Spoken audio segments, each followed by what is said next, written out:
Welcome back. Our next guest is a world-class chef, an Emmy award-winning host, and one of the best-selling cookbook authors of all time. His latest brilliant book, 7 Ways, Easy Ideas for Every Day of the Week, is in stores right now. Please welcome the ever-charming, the wonderful Jamie Oliver is on the show.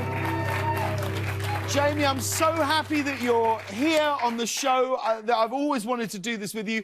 How's it going? How is it back there in London? How's the family? It started to snow, the family are good, everyone's fed, the kids are in bed, and now it's just me and you, brother, cooking the best dish in the world. Well, I believe it's the best dish in the world, but this is not that familiar to Americans. Tell everybody what we are cooking today, Jamie. OK, so this is beef Wellington. This is fillet of beef, right? We're going to have it with this incredible mushrooms inside, beautiful puff pastry, gravy. It is comfort food at its best. And the key is to cook it so the meat is blushing and juicy. I'm amazed that this isn't a thing in America. It contains all of America's favourite food groups, meat and pastry. Where do we start, Jamie? What do we do? Listen, what we want to do is break it down, make it simple. We're going to do not one for 12 people. We're going to do it for 2 people, for someone that you love. Don't waste it on other people, just one other person. Great. Here, I've got a beautiful 8-ounce steak, seasoned with salt and pepper, rubbed with a nice bit of olive oil, and that's going to go into a hot pan for just about 30 seconds on all sides. Okay, nice hot pan. We're going to get that nice and golden. So you sear this on all sides?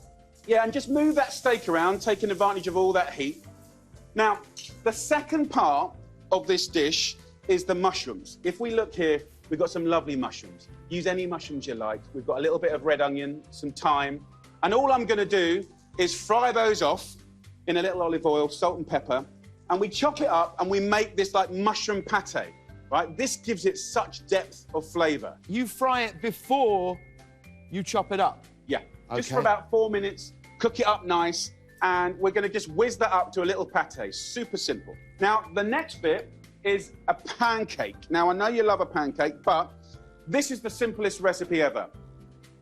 1 egg, right? 1 mug of water, 1 mug of plain flour, and 100 grams of spinach. Put that in a liquidizer, whiz it up, and you make this incredible green pancake. You just cook them on one side for about 1 minute, and you've got one just in front of you right here. So turn your steak now, brother. You can see there's a nice little bit of colour there. Yeah, I've got some colour coming here, baby, don't you worry. We don't want to cook the steak, we want to just sear it off. And then do the little sides as well. I can never quite cook it right. I either overdo it or underdo it. What's your tip if you're genuinely just cooking a steak? Look, for me personally, like, if you just get your forefinger here and your thumb, right, and just feel how that feels there, in the middle. In there, right? Yeah. That's basically your medium rare. If you do your third finger, medium. Oh, look at this. Well done, as you go down the fingers. Right. And then you just touch, it's the same feeling, right? It's a really good way to do it. So, James, take that steak out. Let that just rest a second. OK. Now, we're going to go to the pancake, and we're going to take this beautiful mushroom pate, just rub that out on, just rub it on top like that. How do you get all the moisture out of these mushrooms, Jay?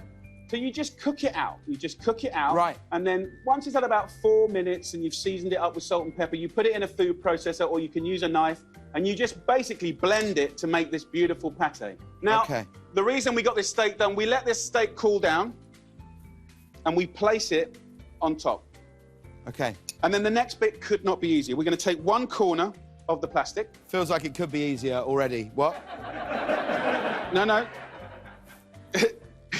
Bring the 4 corners up, like that. Oh, jeez. Be confident. Be confident. And then just wind it up. This is the problem with all cooking demos. This is how I feel every time I watch your show. No, you're going to do this. You make it look you're gonna smash so this. easy. You are going to be just fine. Now we're going to unwind that plastic. Just wind and we can push that back together. There, you've done it. Take that plastic off, and then we've got it protected like this, right? Do we? We'll place that on the pastry. I'll be honest, it doesn't feel that protected over here, Jay, but you keep going. I've got it. Just wrap it up, turn it upside down. Please do not worry. This is the thing. You've got to get that confidence, brother. There, right. That's it. It's fine. And then place it on the pastry. On the pastry. Now, for everyone at home, this is pre-bought puff pastry. This comes from the supermarket. It's already rolled out for you. Now we're going to get our brush and our egg wash, and we're just going to brush around the outside of the pastry. OK. What we do now, once you've egg washed it, is take the other bit of pastry and simply put it on top.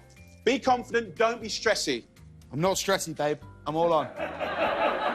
I couldn't be being more confident. I'm at my most confident at this moment in my entire life, actually. Well, this is beautiful. Just let it sag in and just tuck that steak in right around the edges, and you can kind of mould it, and don't worry about it being a little bit sort of rough and ready. It's going to be beautiful. So at this stage, get your little cutter and just put it on the middle, push it right deep down. And look, to be honest, at home, I would leave the crust on because my wife loves the crusty bit. Or you could use a knife if you wanted to, but let's make it look pretty because we're professional. Sure. We'll take that little mould off, and then I just want you to finish it off and make it beautiful. Just get a little fork. OK. And I want you to just pinch around the little edges, just like this. Have a look at this.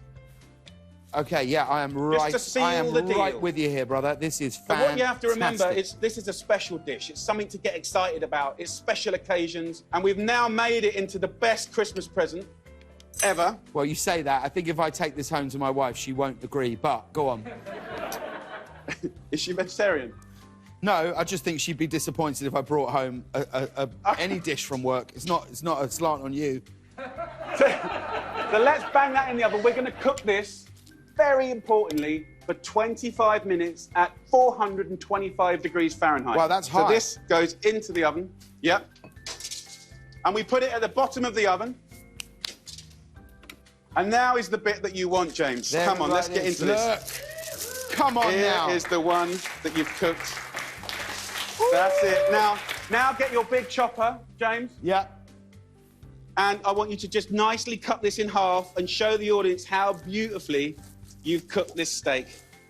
Well, I think they know that I didn't cook it, but look at that, gang. Now, and you're saying this is for James, two. I got to say, I disagree. You started this by saying this is a meal for two. I'm thinking, well, what is the other person eating? Well, we've got some veg to go with it. Now, what's your favourite veg, James, from one of my books? Well, you know this. It's Jamie Oliver's tray-baked garlic, butter, thyme, white wine, carrots. The single greatest carrots known to man. I've got some here. Look at this. Pour over that beautiful gravy. Little glass of wine. Some romantic music. Look at that. Ladies and gentlemen, Jamie Oliver cooking a dish that America should embrace. Bless you, Jamie. You are the absolute greatest. Jamie's book, 7 Ways, Easy Ideas for Every Day of the Week, is absolutely brilliant. It's everywhere you buy books. Jamie Oliver, thank you so much. We'll be right back after this. Thank you, guys. Merry Christmas.